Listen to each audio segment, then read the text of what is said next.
What was your part in Michael Jackson's Moonwalk? Well, goes back to 1983. Lionel Richie hired me and Popping Taco, Bruno Falcon, for his video All Night Long. While we did that video, we were on the All Night Long tour. Within that 9 months, Lionel Richie was writing, "We are the world, we are the children." At the end of the tour, I remember backstage, there he was incognito. He was just like on the down low. He had this Michael Jackson was out the Universal Amphitheater. He had an afro, he had his hat. He looked like the Scarecrow from The Wizard of Oz. The thing is, he was there in the audience and me and Bruno were looking at each other and he's like, shh. We're like, he's like, backstage. So we went backstage. He's like, oh, we need to work out. So that was the day when we were released from our tour. That was the day that Popping Taco, he worked out with Michael for choreography and showed him, you know, those really cool routines for Captain EO. You know, if you look, the popping in Captain EO was a whole number. Once Hornaday got the feeling for what Michael wanted to do, he began working with different groups of dancers who were to perform key sequences. Here we can see how the mechanical movements of breakdancing were adopted.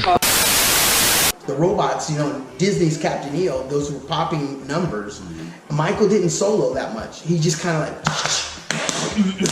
you know, on a change in the world. Woo! Captain EO was kind of big, right? Thing is, and then in Smooth Criminal, that was a serious popping number.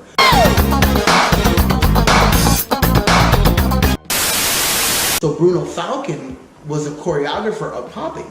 So Michael was able to get routines with him. But when it came to me, Michael was like, let's just do this again. So the thing is, him and I had like a one-on-one. Right after the Motown 25, I got a chance to work with Michael on one session, and this is how brilliant this guy was. We had one session, and it wasn't really that long, but he videotaped it. And the thing is, I was doing stuff, but he didn't really want any popping. He was looking at my feet. And back then, he had already did the backslide, not the moonwalk, but he had the backslide of Motown where he went back. He didn't know how to moonwalk. But the thing is, I had a backslide combo into a circular kind of flow, and I was like, I mean, if you look at my feet, I was like all over the place. So he's like, please do it again. Just do it again. So the wonderful thing is, if you go on YouTube and you look up the Victory Tour Billie Jean live performance at Dodger Stadium, that's when you can actually see what came out of that lesson. Because I didn't really do routines, I was a soloist. So all those really cool things where the poppers were doing routines was Bruno, but the solo stuff was the stuff that he liked for me. First was the orbiting float, right? Then later on when we got together, it was the animation and the ticking. You know, you can actually see that was my ticking and my animation. And so what was really cool about Michael, he was able to look at what all the dancers were doing and pick what he wanted to make his own signature style.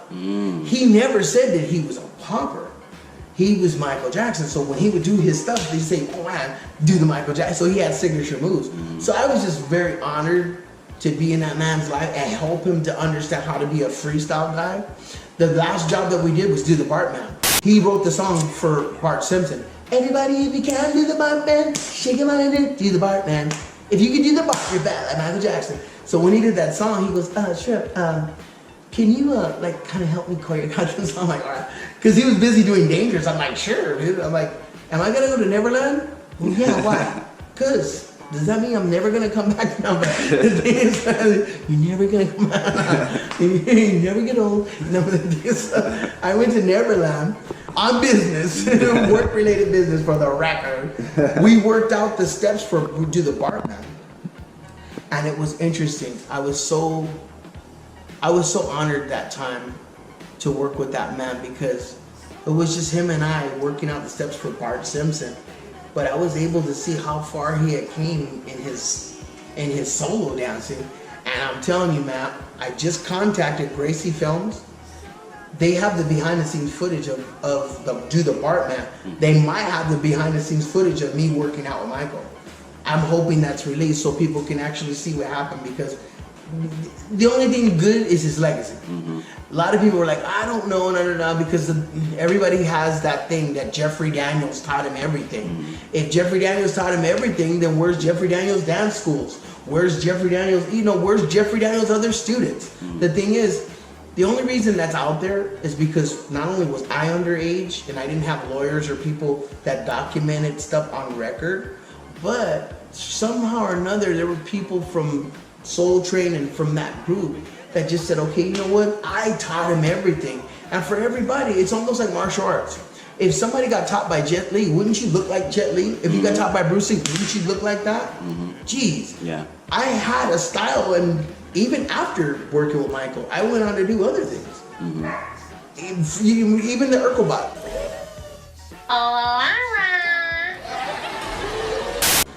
It's nice for the kids to see how my style intertwined with Michael and everybody influenced by him, from the Jabberwockies to the new dubstep kids. Tell us about the time you worked. I already met Paula, but when my agent said, hey, we want you to come to this audition because Paula's having an audition, I was like, well, I don't even care if I don't get it. I just need to be in the same room with her because, I was single and young, and Paula was like really beautiful. So the thing, and then as her being on top of her game, I was like, okay, this is not Madonna. Shabadoo was working with Madonna. I'm like, this is somebody else and shorter than me. So when I got in that audition, I just ripped it, right?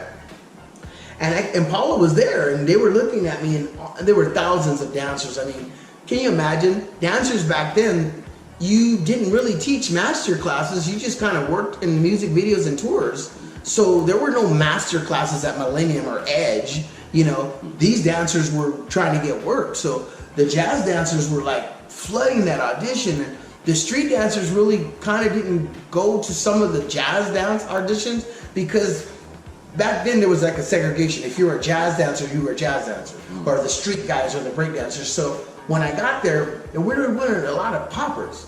But when I did my thing, Paula, Abdul, and my agent, they picked me because of the way that my personality was. When I danced, they said I had a lot of personality. Beyond my dance moves, they said, you look like you're having fun. You're like a fool, man. It's like they were looking for a personality for the cat. So the thing is, there's a whole behind the scenes thing that got released by Virgin Records online, which shows me and Paula actually working together in the video.